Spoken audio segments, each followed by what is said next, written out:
41 ડિગ્રીની અસહ્ય ગરમીમાં ભરૂચ લોકસભા બેઠક પર પહેલું નામાંકન ભાજપના મનસુખ વસાવાએ ભર્યું। ભરૂચ શક્તિનાથ ખાતે વિજય સંકલ્પ સભામાં દર્શનાબેન જરદોશ, પ્રદીપસિંહ જાડેજા, 2 જિલ્લા પ્રમુખ, 5 ધારાસભ્યો સહિત મેદની જોડાઈ હતી। ભરૂચ લોકસભા બેઠક પર વિજય સંકલ્પ સભા સાથે પ્રથમ ઉમેદવારી પત્ર ભરી ભાજપના 7મી ટર્મના ઉમેદવાર મનસુખ વસાવાએ ફરી જીતના પરચમનો વિશ્વાસ વ્યક્ત કર્યો હતો। મનસુખ વસાવાએ રાજપીપળા હરસિદ્ધિ માતા, ગુમાનદેવ દાદા અને શક્તિનાથ મહાદેવના દર્શન કર્યા। ભરૂચ લોકસભા બેઠક પર વિજય સંકલ્પ સભા સાથે પ્રથમ ઉમેદવારી પત્ર ભરી ભાજપના 7મી ટર્મના ઉમેદવાર મનસુખ વસાવાએ ફરી જીતના પરચમનો વિશ્વાસ વ્યક્ત કર્યો હતો।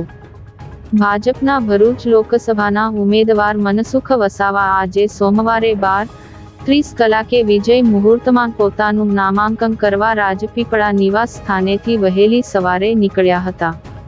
સવારે હરસિદ્ધિ માતાના દર્શન બાદ ગુમાનદેવ દાદાના આશીર્વાદ લઈ તેઓ ભરૂચ પહોંચ્યા હતા, જ્યાં શક્તિનાથ મહાદેવના આશીષ લઈ પટાંગણમાં વિજય સંકલ્પ સભામાં જોડાયા હતા। શક્તિનાથ યોજાયેલ સભામાં પૂર્વ કેન્દ્રીય દર્શનાબેન જરદોશ, પૂર્વ ગૃહમંત્રી પ્રદીપસિંહ જાડેજા, 2 જિલ્લાના પ્રમુખ મારુતિસિંહ હટોદરિયા, ઘનશ્યામ પટેલ, ભરૂચના 5 ધારાસભ્યો, જિલ્લા પંચાયત, પાલિકા, તાલુકા પંચાયત પ્રમુખો, અન્ય પદાધિકારીઓ, આગેવાનો અને કાર્યકરોની વિશાળ હાજરીમાં ફરી એકવાર મોદી સરકાર સાથે ભરૂચ બેઠક પર ભગવો લહેરાવાનો વિજય વિશ્વાસ વ્યક્ત કરાયો હતો। હાર તોરા, ડીજે ના તાલે આદિવાસી લોકનૃત્ય, એક જ ચાલે મનસુખ વસાવા ચાલેના નાદ ઉપર શક્તિનાથથી કલેક્ટર કચેરી સુધી પગપાળા રેલી કાઢી શક્તિ પ્રદર્શન કરાયું હતું। આજે ભાજપ તરફથી પહેલી ઉમેદવારી નોંધાવવામાં આવી છે। ઉમેદવારી પત્ર ભરવા માટે 12:39 મિનિટનો નક્કી કરાયેલા સમયે 41 ડિગ્રી તાપમાન ભાજપ ઉમેદવાર મનસુખ વસાવાએ જિલ્લા ચૂંટણી અધિકારી તુષાર સુમેરાને પોતાનું નામાંકન સુપરત કર્યું હતું।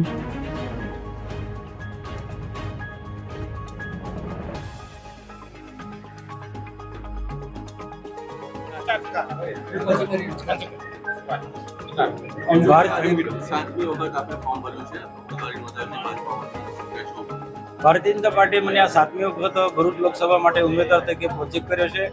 આજે મારા પાર્ટીના વરિષ્ઠ આગેવાનો અને બૂથ લેવલના કાર્યકર્તાની ઉપસ્થિતિમાં આજે કલેક્ટરને મારું ફોર્મ સુપરત કર્યું છે।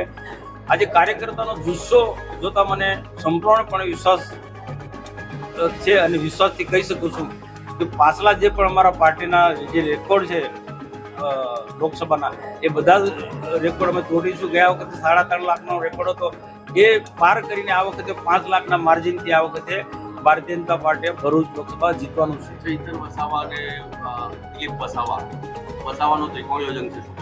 ભૂતકાળમાં પણ આવા ફેક્ટર સામે હતા, વસાવા પણ પછી અનેક પાર્ટીના લોકો સામે લડ્યા છે। જે વખતે કોંગ્રેસનો સોળે કડાઈ સુરત તરફ તબકો હતો ત્યારે આ ભરૂચ લોકસભામાં જીત્યા છે, ત્યારે આજે તો એવો માહોલ નથી। ખૂબ સરળતાથી, બહુ મોટા માર્જિનથી અમે જીતીશું, સામે કોઈ પણ ઉમેદવાર હશે। કોંગ્રેસ ઉમેદવારીમાંથી બાકાત છે, તો શું કહેશો, શું ફાયદો થશે ભાજપાને કે ચૈતરને? કોંગ્રેસ હોત કે પછી આપ હોત કે પાછી બાકીના બધા પાર્ટીના જે ઇન્ડિયા ગઠબંધન ભેગું થયું છે, નરેન્દ્રભાઈ મોદી 3જી વખત પ્રધાનમંત્રી ના બને એના માટે પૂરી એ લોકો તાકાત કામે લગાડી રહ્યા છે, પરંતુ એનાથી અમને કોઈ ફરક નથી પડવાનો। આ બધી કોંગ્રેસ પણ આવત, બીજા કોઈ પણ બાકી રહ્યા એ બી આવત, તોય ભાજપને ભરૂચ જિલ્લામાં કોઈ ફરક પડવાનો નથી। ભારતીય જનતા પાર્ટી એક સંગઠનની તાકાત, સરકારના કરેલા કામોના આધારે ભરૂચ લોકસભા જીતતી આવી છે ને આ વખતે પણ જીતવાની છે। મોદીની ગેરંટી કેટલી ચાલશે? મોદીની ગેરંટી જબરજસ્ત 108ના ગતિથી ચાલવાની છે। ચાવજમાં અને એવા ઘણા બધા કામો છે, જે ખેડૂતોનો પ્રશ્નો છે, એક્સપ્રેસ વેમાં પણ પ્રશ્નો ઊભા થયા છે કે બુક નહીં આપી, એવા બેનરો છે, શું કહેશો, કઈ રીતે આનું? જો આજે દેશનો વિકાસ એટલો ઝડપથી વધી રહ્યો છે ને, ઝડપથી થતા વિકાસમાં કેટલાક આવા પ્રશ્નો ઉપસ્થિત હોય, પણ સમયની સાથે સરકારે બધા પ્રશ્નો સોલ્વ કરશે। ચાલો